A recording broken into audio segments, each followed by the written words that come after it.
नमस्कार विद्यार्थियों,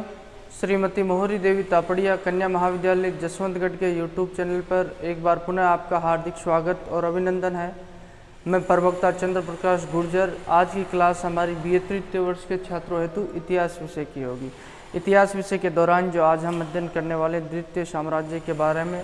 और उसके अलावा जो लुई नेपोलियन की नीति, यानी कि लुई नेपोलियन अब क्या बन जाता है, जो सम्राट नेपोलियन बन जाता है। नेपोलियन तृतीय के नाम से वह सिंहासन पर बैठता है। जिस तरीके से हमने देखा पिछली क्लास में कि लुई नेपोलियन के द्वारा जो अपने आप को सम्राट घोषित करने के लिए जो क्या करवाया जाता है, मतदान करवाया जाता है और बहुमत के आधार पे जो सर्वाधिक मत इसको मिलते हैं उसके आधार पे अपने आप को क्या कर लिया जाता है, सम्राट घोषित कर लिया जाता है। यानी लुई नेपोलियन के द्वारा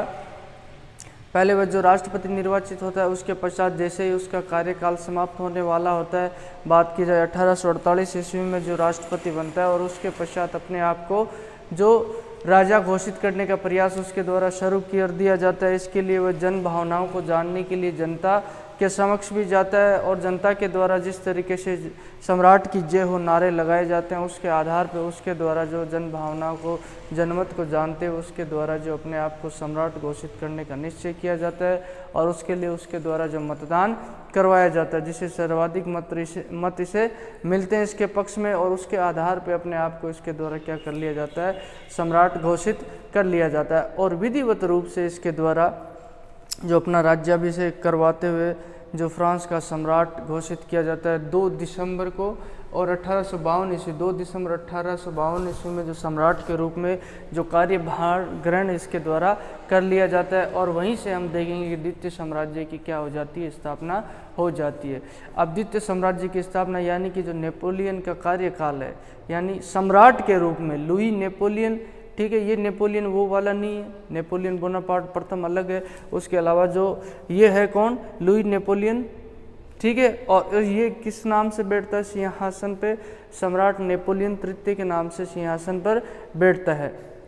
अब उसके पश्चात जब ये सिंहासन पर बैठता है, सिंहासन पर बैठने के पश्चात इसका 18 वर्षों का कार्यकाल रहता है। हालांकि पहले तुम देखो कि 4 वर्षों के लिए इसके द्वारा जो राष्ट्रपति के रूप में भी फ्रांस में जो अपना पदभार जो कार्य किया जाता है, राष्ट्रपति के पद पर रहते हुए अगर बात की जाए 4 वर्षों तक उसके द्वारा कार्य किया जाता है। और उसी दौरान ये हम देखेंगे 18 वर्षों तक जो यूरोपीय राजनीति है, यूरोपीय रंगमंच का जो प्रमुख व्यक्ति बन जाता है, कौन, सम्राट नेपोलियन तृतीय। अब ये लुई नेपोलियन नहीं रहता है, इसकी बजाय ये सम्राट नेपोलियन तृतीय कहलाने लगता है, ठीक है। अब ये जो यूरोपीय रंगमंच का जो प्रमुख व्यक्ति बन जाता है, ठीक है। इसके द्वारा जो शुरुआती दौर से ही जो बात की जाए, नेपोलियन प्रथम का जो अनुसरण करने का प्रयास किया जाता है और जनता को ये दिखाने का प्रयास किया जाता है कि वह उसके पद चिन्हों पे चलता है। लेकिन ये लुई नेपोलियन यानी कि सम्राट नेपोलियन तृतीय जो नेपोलियन प्रथम के समान अगर बात की जाए तो समर्थ नहीं होता है, सक्षम नहीं होता है, वो योग्यता और क्षमता इसमें हमें देखने को नहीं मिलती है बात की जाए जो नेपोलियन प्रथम में होता है। क्योंकि उस वक्त तक जो बात की जाए फ्रांस के द्वारा जो प्रतिष्ठा हासिल की थी वो इसके समय में नहीं हासिल की जाती है, तो उसी के जो पद चिन्हों पे चलने का प्रयास किया जाता है, लेकिन उसमें सफल नहीं हो पाता है अगर बात की जाए। और 18 वर्षों तक इसका जो एक राजा के रूप में यानी कि सम्राट के रूप में जो कार्यकाल रहता है, अंततः हम देखते हैं कि इसे क्या कर लिया जाता है, अंततः फ्रांस की जनता के द्वारा इसे बंदी बना लिया जाता है और बंदी रहते हुए वहाँ से भागने का प्रयास करते हुए जो वहाँ से निकलकर भागता है जेल से और इंग्लैंड पहुँच जाता है और वहीं पे इसकी जो 1873 ईस्वी में क्या हो जाती है, मृत्यु हो जाती है। अब हम बात करेंगे इसकी नीति के बारे में, पॉलिसी के बारे में, यानी कि ये राजा रहते हुए, सम्राट रहते हुए इसके द्वारा किस तरह की नीतियों का अनुसरण किया गया, जिसके तहत हम तो मूल रूप से जो विदेश नीति का अध्ययन करेंगे। सम्राट नेपोलियन, अब लुई नेपोलियन तो हट गया, ये सम्राट नेपोलियन तृतीय यानी कि सम्राट नेपोलियन तृतीय की किस तरीके की जो विदेश नीति, फॉरेन पॉलिसीज रहती है और जो अपने राज्य में आंतरिक रूप से किस तरीके से जो व्यवस्था को मजबूत करने के लिए उसके द्वारा कौन सी नीति अपनाई जाती है, उसका हम अध्ययन करेंगे। तो सबसे पहले तो वही बात है, इसके द्वारा जो नीति अपनाई गई थी, हमने देखा चुनावों के दौरान भी इसके द्वारा जो नेपोलियन प्रथम है उसके विचारों का प्रचार प्रसार किया गया, और उसके जो चिन्हों को हमने देखा कि उसके पश्चात जो राष्ट्रपति बनने के पश्चात उसके चिन्हों को राष्ट्रीय चिन्हों में सम्मिलित कर लिया जाता है, और उसका अनुसरण और अनुकरण करने का इसके द्वारा क्या किया जाता है, पाखंड किया जाता है। और मूलतः तुम देखोगे उसके नाम की प्रसिद्धि के कारण ही, नेपोलियन प्रथम की प्रसिद्धि के कारण ही ये क्या बन जाता है, जो फ्रांस का राष्ट्रपति बनता है उसके नाम का प्रयोग करते हुए, क्योंकि वो क्या होता है, इसका चाचा होता है। और फ्रांस की जनता की जो आस्था होती है नेपोलियन प्रथम के प्रति वाकई में बहुत ही ज़्यादा होती है, और फ्रांस की जनता के हृदय में भी नेपोलियन प्रथम के प्रति जो सम्मान होता है। अब इसका अनुसरण करने का प्रयास तो किया जाता है इसके द्वारा, और इसके द्वारा अपनी नीति को स्पष्ट करते हुए एक वक्तव्य दिया जाता है। उस वक्तव्य के आधार पर इसके द्वारा अपनी नीति स्पष्ट की जाती है कि मैं किस तरीके से काम करूंगा और मेरे काम करने का कौन सा तरीका होगा, कौन सी नीतियों का मैं अनुसरण करूंगा, वही इसकी क्या कहलाती, नीति यानी कि पॉलिसी कहलाती है। तो उसमें नेपोलियन ये सम्राट तृतीय कहता है, नेपोलियन तृतीय, कि नेपोलियन का नाम स्वयं एक कार्यक्रम है, देश के अंदर व्यवस्था, राजसत्ता, धर्म तथा लोक कल्याण और देश के बाहर राष्ट्रीय गौरव। ये नेपोलियन तृतीय कहता है कि नेपोलियन का नाम ही स्वयं एक कार्यक्रम है। जिस तरीके से नेपोलियन प्रथम के द्वारा जो कार्य किया गया था उनका अनुसरण करने की, यानी कि उनके पद चिन्हों पर चलने की बात इसके द्वारा की गई है। और उनके पद चिन्हों पर चलते हुए ये क्या करेगा, देश के अंदर जो व्यवस्था है, आंतरिक व्यवस्था को जो मजबूत और सुदृढ़ इसके द्वारा किया जाएगा, ये बात इसके द्वारा कही जाती है। और उसके अलावा जो राजसत्ता, धर्म तथा लोक कल्याण, ठीक है, राजसत्ता को इसके द्वारा जो स्थापित किया जाता है, यानी कि जो बात की जाए लोकतंत्र की जगह जो राजतंत्र को पुनः इसके द्वारा सुदृढ़ किया जाएगा। राजतंत्र की स्थापना इसके द्वारा की जाती है, जैसे कि गणतंत्र को समाप्त किया जाता है, द्वितीय गणतंत्र को समाप्त करके जो द्वितीय जो साम्राज्य की स्थापना की जाती है, तो राजसत्ता को पुनः इसके द्वारा क्या किया जाएगा, सुदृढ़ किया जाएगा। और उसके अलावा जो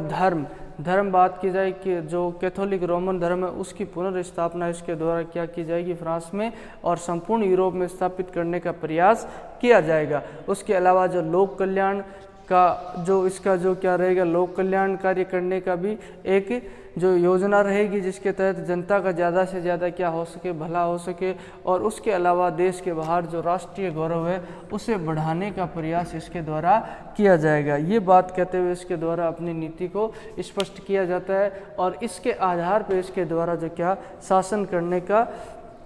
निश्चय किया जाता है। और इसी को आधार मानते हुए इसके द्वारा क्या किया जाता है, जनता को अनुशासित रखते हुए, यानी कि राष्ट्र को इसके द्वारा ज़्यादा महत्व दिया जाता है, न कि जनता को। इसका मानना होता है कि शुरुआती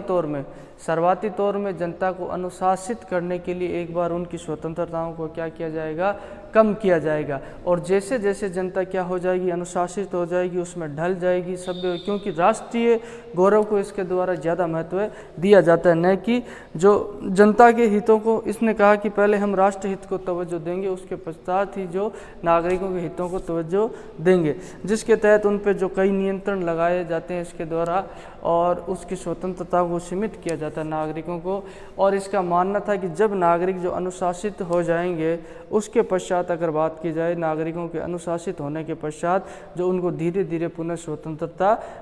दे दी जाएगी, लेकिन जब तक उन्हें क्या किया जाएगा, स्वतंत्रता से वंचित रखा जाएगा। ये बात इसके द्वारा कही जाती है। और मूलतः जो द्वितीय साम्राज्य का इतिहास है उसे दो भागों में विभाजित किया जाता है कि द्वितीय साम्राज्य के तहत किस तरीके से जो इसके द्वारा जो शासन किया जाता है। तो हमने देखा कि 2 दिसंबर 1852 ईस्वी को क्या करता है, ये सम्राट बनता है, और लगभग 18 वर्षों तक इसके द्वारा जो क्या किया जाता है, सम्राट के रूप में शासन किया जाता है। अब इसके जो इतिहास को, यानी कि उस 18 वर्षों के कार्यकाल को दो भागों में विभाजित किया गया। एक तो 1852 ईस्वी से लेकर 60 ईस्वी तक बात की जाए तो 8 वर्षों का, और उसके अलावा जो बात की जाए 1860 से 70 यानी कि 10 वर्षों तक, 10 वर्ष। और यहाँ बात की जाए तो 8 वर्ष, यानी कि शासनकाल को 18 वर्षों का टोटल है, और इन 18 वर्षों को दो भागों में विभाजित कर दिया जाता है, एक तो 8 वर्ष का और एक 10 वर्ष का। अब इन 8 वर्षों में जिस तरीके से इसके द्वारा शासन किया जाता है उसकी नीति अलग होती है, पॉलिसीज अलग होती है। उसके अलावा जो इन अंतिम 10 वर्षों में इसके शासन करने का जो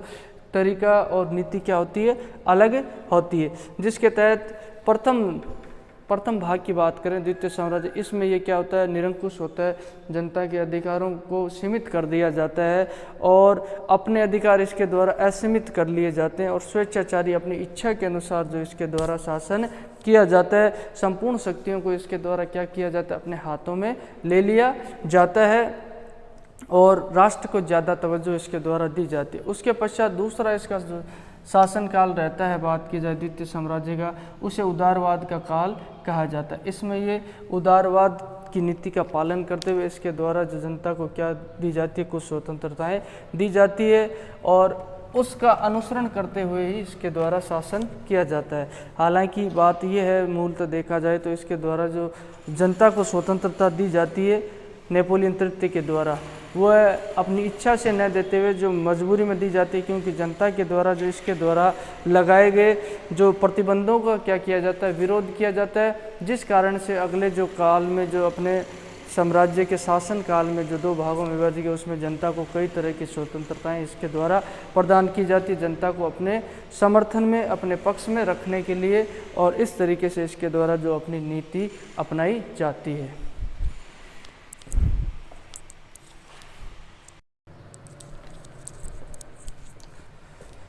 तो विद्यार्थियों, आज की क्लास में हमने जो द्वितीय साम्राज्य के बारे में अध्ययन किया, यानी कि किस तरीके से फ्रांस में जो गणतंत्र की समाप्ति करने के पश्चात जो लुई नेपोलियन के द्वारा अपने आप को सम्राट नेपोलियन तृतीय घोषित कर दिया जाता है और अपने आप को वहाँ का राजा घोषित कर दिया जाता है और राजा के रूप में उसके द्वारा जो क्या 18 वर्षों तक शासन किया जाता है और इस शासनकाल को जो दो भागों में विभाजित किया जाता है और इसके द्वारा अपने शासनकाल में किस तरह की नीति अपनाई जाती है, जिसके तहत बात की जाए 1852 से 60 ईस्वी तक इसके द्वारा जो निरंकुशता की जो नीति अपनाई जाती है। निरंकुश ये असीमित स्वेच्छाचारी जो काल माना जाता है, जिसमें संपूर्ण शक्तियाँ इसके हाथों में केंद्रित हो जाती है और उसके अलावा जो अगला 1860 से 70 ईस्वी का काल है वह उदारवाद का काल माना जाता है, जिसमें नेपोलियन तृतीय के द्वारा, सम्राट नेपोलियन तृतीय के द्वारा जनता को कुछ रियायतें प्रदान की जाती है। हालांकि ये रियायतें जो अपनी इच्छा से प्रदान न करते हुए जनता के दबाव के कारण इसके द्वारा परिस्थितियों को ध्यान में रखते हुए प्रदान